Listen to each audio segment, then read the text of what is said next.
July 25th, 1944. St. Lo, France. 5:45 in the morning. The ground had not yet warmed from the night.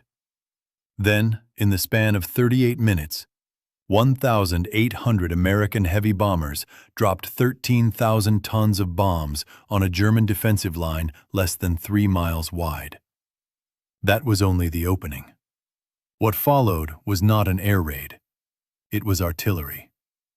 2,200 American guns opened simultaneously along a front so compressed that German soldiers later described it as the earth itself breaking apart beneath them. General Lieutenant Fritz Bayerlein, commander of the Panzer Lehr Division, one of Germany's elite armored formations, wrote in his after-action report that his position looked like, quote, the surface of the moon. 70% of his men were dead, wounded, or so severely shell-shocked they could not function. His tanks, some of the heaviest armor Germany fielded, were overturned like toys. And yet, Panzer Lehr had survived Soviet artillery on the Eastern Front. They had survived RAF bombing raids. They had endured fighting that broke lesser divisions completely. Nothing had prepared them for this. This is the story of American field artillery in World War II. The weapons, the doctrine, the men, and the system that German commanders called, in their own words, hell on earth. And why, despite every effort, they could never find an answer to it. The American artillery system in World War II was not built around one weapon. It was built around a network. By 1943, a standard American infantry division carried its own organic artillery.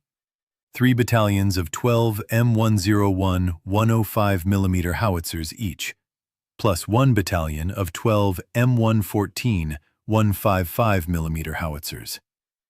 That gave a single division 48 artillery pieces at minimum. But that was only the beginning. Corps artillery added additional battalions of 155mm long tom guns and 8-inch howitzers. Army-level artillery added even heavier pieces, 240mm howitzers capable of hurling a 360-pound shell nearly 15 miles. When American commanders massed these layers for a single operation, they could concentrate the firepower of dozens of battalions onto a single grid square. The Germans understood mass artillery too. Their own artillery doctrine was sophisticated. Their 88mm gun was feared by every Allied soldier in every theater of the war.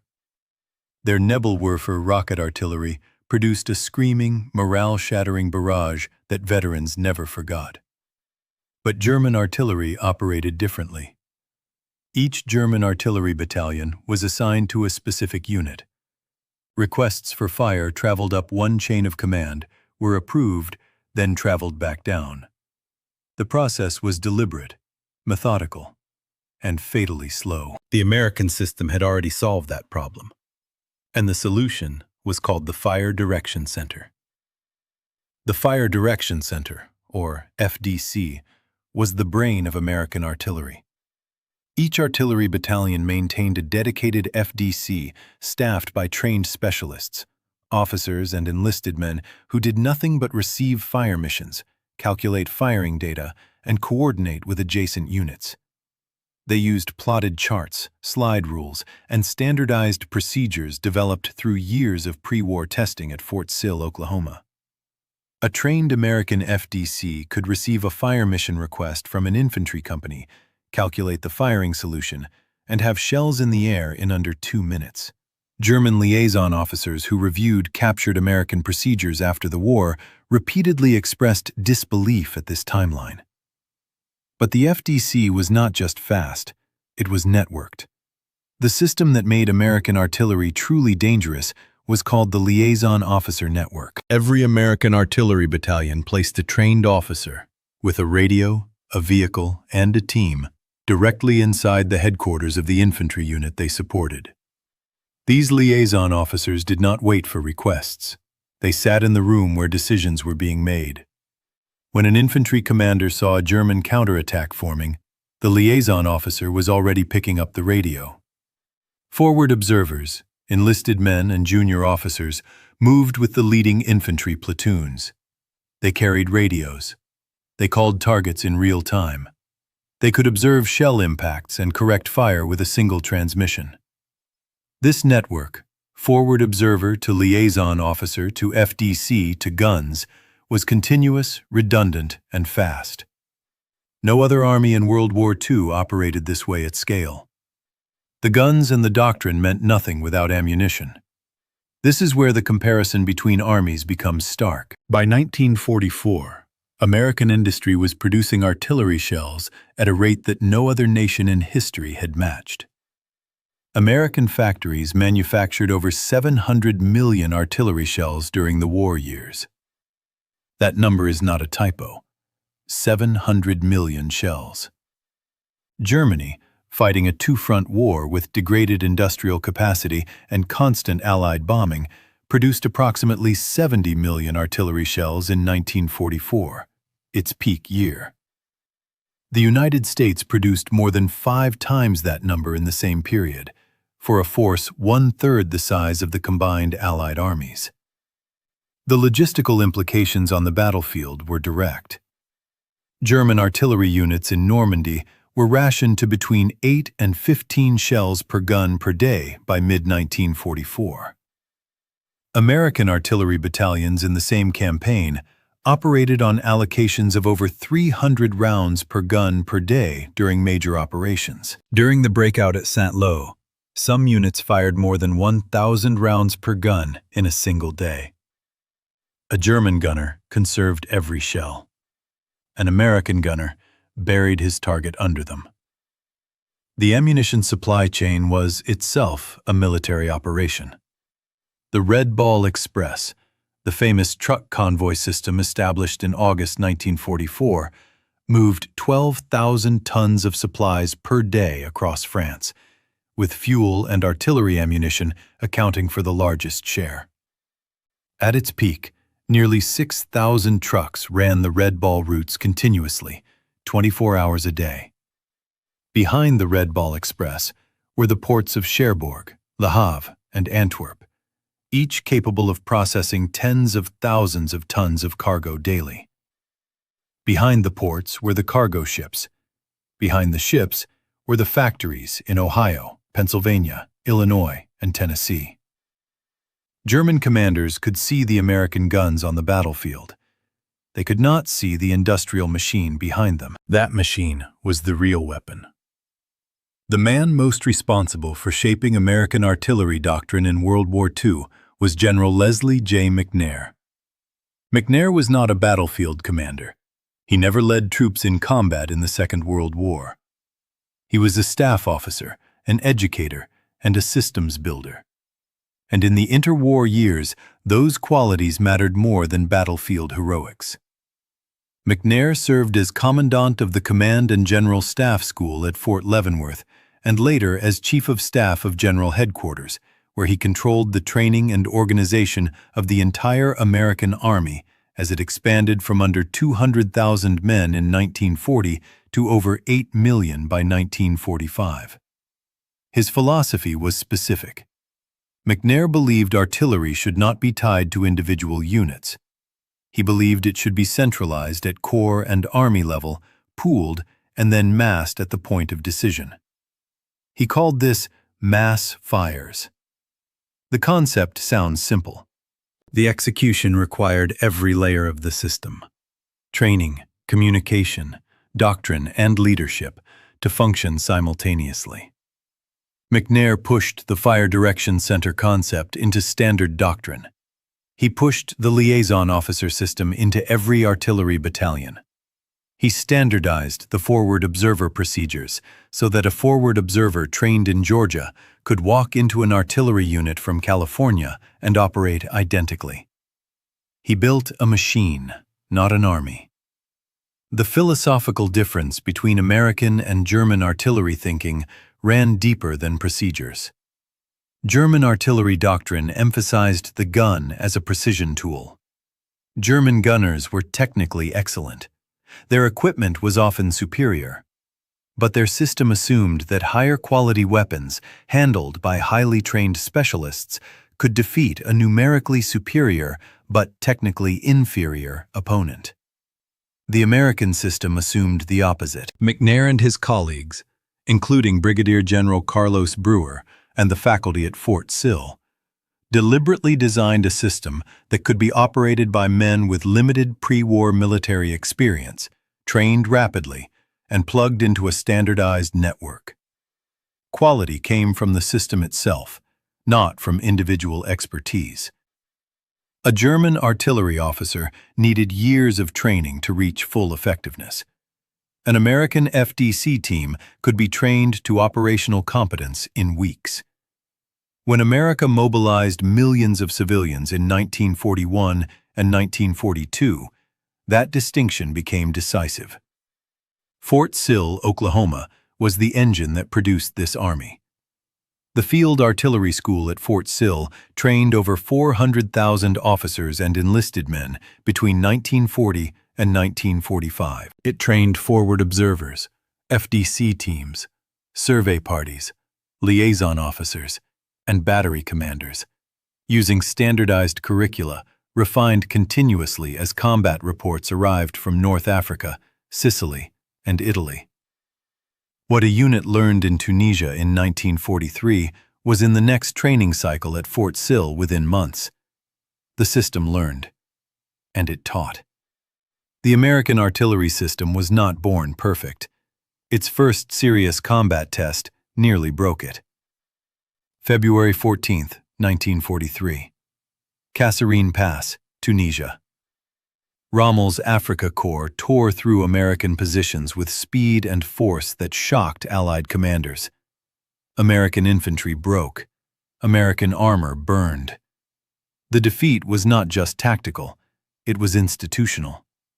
Units did not communicate. Artillery was not coordinated. Forward observers had no contact with their batteries. The system that looked good on paper collapsed under actual combat pressure. 1,900 American soldiers were killed, wounded, or captured in 4 days. The after-action reports were brutal. The man who drove the correction was General Leslie McNair himself. McNair flew to Tunisia personally, interviewed commanders, and reviewed every report. What he found was not a failure of equipment or doctrine. It was a failure of training. Units had not practiced the procedures under stress. FDC teams had not drilled for the chaos of combat. Forward observers had not maintained radio discipline. McNair returned to Washington and restructured the training pipeline. Artillery units would no longer complete training and deploy. They would complete training, undergo a formal combat readiness inspection, complete additional stress exercises, and only then be certified for deployment. The correction was unglamorous, bureaucratic even, but it worked. The first concrete proof came 8 months later. November 1943. San Pietro, Italy. The 36th Infantry Division faced German defensive positions in the mountains north of Naples, terrain that stripped American armor of its advantages and made infantry advances brutally costly. But the artillery coordination worked.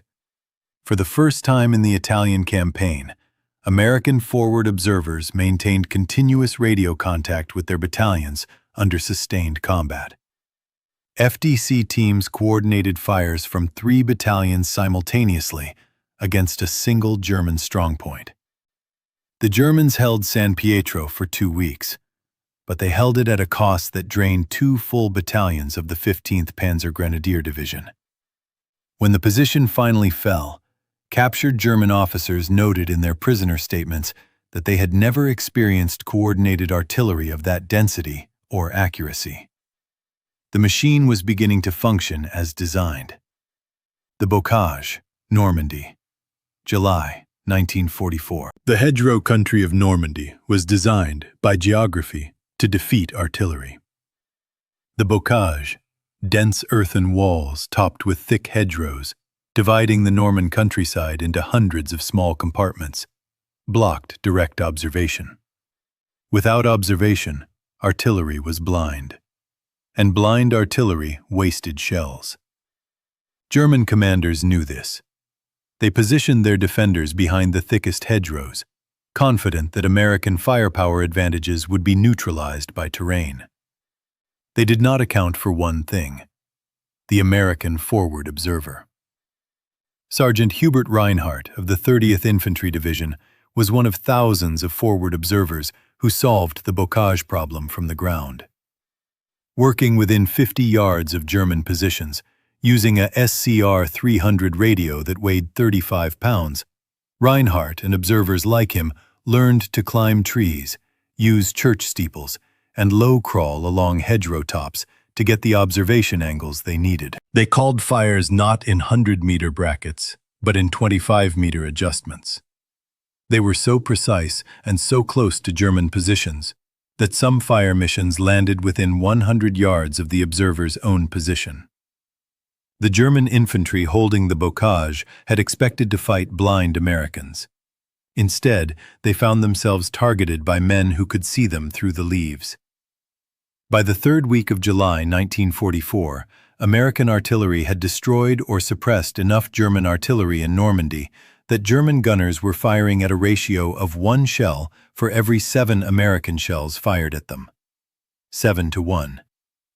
German 7th Army commander SS Oberstgruppenführer Paul Hauser reported to OB West on July 23 that his artillery was, quote, no longer capable of suppressing American counter-battery fire.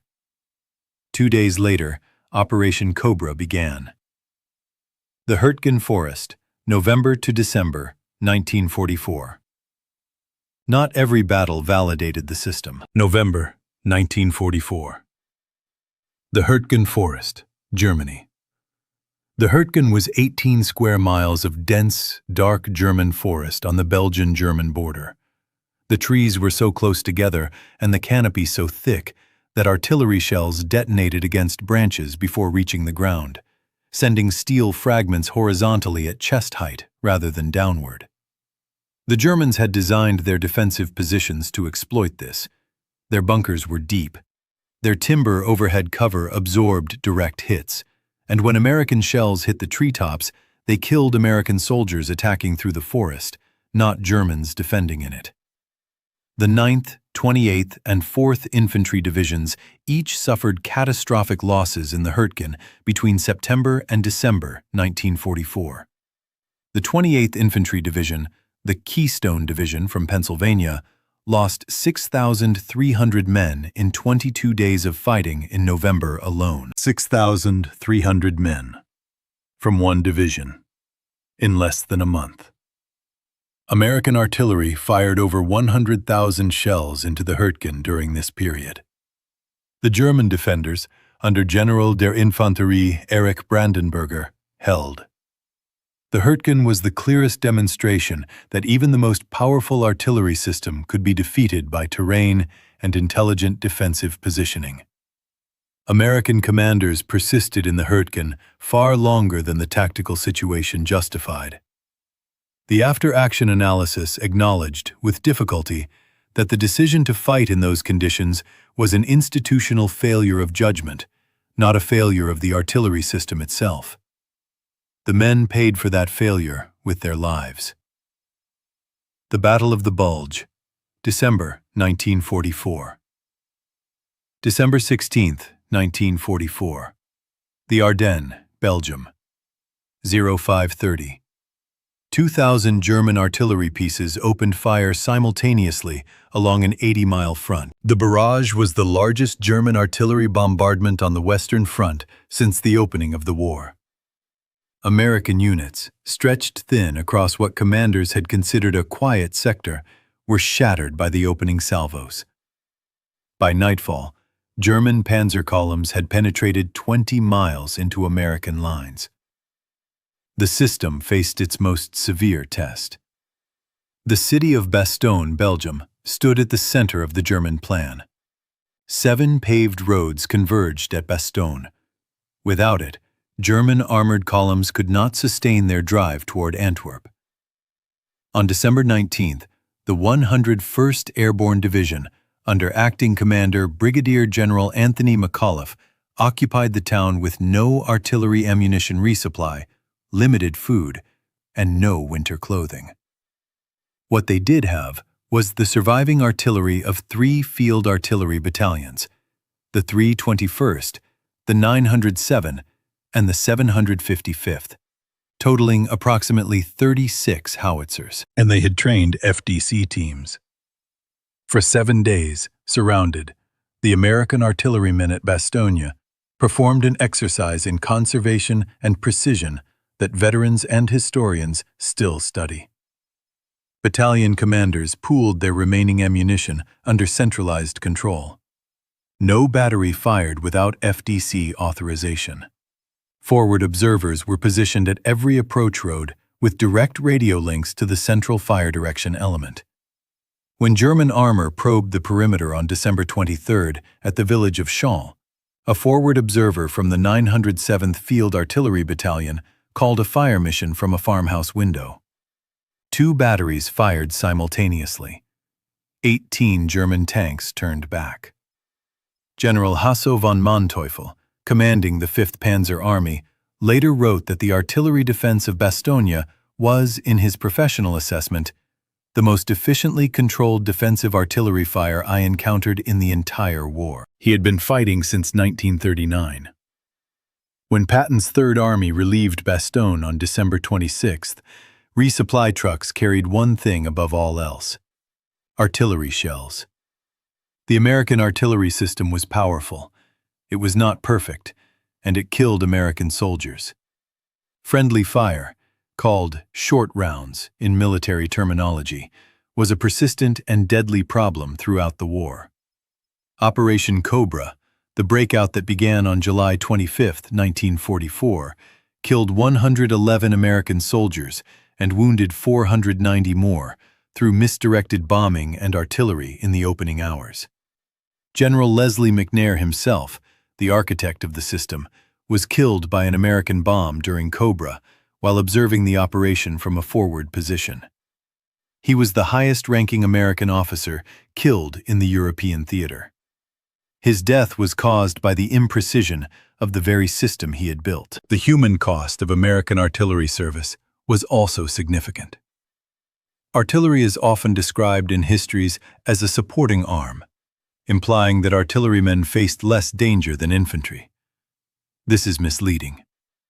Forward observers, the men whose work made the system function, served with the leading infantry elements.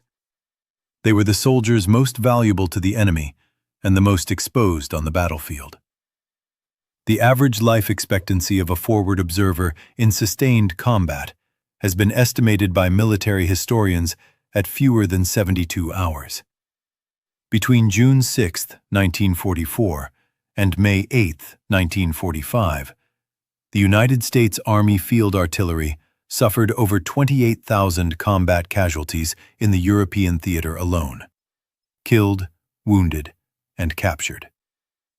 28,000 men. The system also carried an institutional flaw that commanders acknowledged but never fully corrected. American artillery doctrine prioritized mass over precision. The assumption was always that more shells solved more problems. This worked when ammunition was abundant. It failed in the Hurtgen, where no amount of shells could compensate for the wrong tactical decision. It created the friendly fire problem at Cobra. It produced a culture where the instinct to call more fire sometimes replaced the harder work of better observation and adjustment. German artillery officers, reviewing American procedures after the war, noted that American gunners were technically competent but systemically dependent on abundance. Strip away the supply chain, they argued, and the advantage collapsed. They were not entirely wrong. The German army that fought American forces between 1942 and 1945 was not defeated by inferior soldiers. It was defeated by a system it could not replicate. German commanders were, by almost every technical and professional measure, the finest soldiers of the Second World War. Their tactical doctrine was sophisticated. Their weapons, in many categories, were superior. Their soldiers fought with discipline and endurance that earned the respect of every opponent they faced. They could win at the platoon level. They could win at the battalion level. They could not defeat what stood behind the American Rifle Company, the FDC, the liaison officer, the forward observer with his radio, the ammunition trucks, the factories in Pittsburgh and Detroit, and the standardized training system at Fort Sill, Oklahoma. General Gunther Blumentritt, Chief of Staff to Field Marshal Gerd von Rundstedt, wrote after the war that the single greatest shock of fighting the Americans was, quote, not their numbers or their courage, but the speed and volume of their artillery support. It arrived before we expected it, in quantities we could not match, and it did not stop. That sentence is the summary of the entire campaign. The war America fought was a reflection of what America was, an industrial democracy mobilizing its greatest asset, not its military tradition or its professional officer corps, but its organizational capacity, its factory floors, its standardized education system, and its ability to train millions of ordinary men to perform complex technical tasks at scale. The German army needed years to build an artillery officer. America needed months to build an artillery system that didn't require one. That difference, multiplied across 8 million soldiers and 4 years of war, produced an outcome that no tactical genius could reverse. Behind every fire mission was a person. Private First Class Raymond Cooley from Harlan, Kentucky, who humped a 35-pound radio through the bocage for 31 consecutive days without relief, calling fires that saved men he would never meet. Corporal Marcus Washington from Birmingham, Alabama, who served as a cannoneer in the 633rd Field Artillery Battalion, one of the segregated black artillery units the Army deployed, despite a military policy that questioned whether black soldiers could perform technical artillery duties. Washington's battalion fired over 40,000 rounds in the Italian campaign. They performed identically to every white battalion alongside them. The Army's official reports acknowledged this. The Army's promotion and recognition policies did not reflect it. Lieutenant Helen Marjorie Voorhees of the Women's Army Corps, who processed fire mission data at a Corps Fire Direction Center in France, one of hundreds of WAC soldiers whose work in signal and computation roles kept the information flowing that made the system function. Sergeant First Class Aldo Marchetti from Providence, Rhode Island, who survived Kasserine, Sicily, Anzio, and the Gothic Line, only to be wounded by a German mortar round on the last day of fighting in Italy, April 29, 1945, 8 days before the German surrender. Of the Americans who served in field artillery units in World War II, fewer than 1,000 are still living today. They are past 95 years old. Most of them never spoke publicly about what they saw. They came home, built lives, raised children and grandchildren, and carried the weight of what they knew quietly. They were not generals. They were not strategists. They were young men from small towns and large cities who learned, in months, to operate one of the most complex military systems in history, and then operated it, under fire, for years. They deserve to be remembered, not as weapons, as the people they were. If this story matters to you, subscribe to this channel. New videos every day, documenting the wars that shaped our world.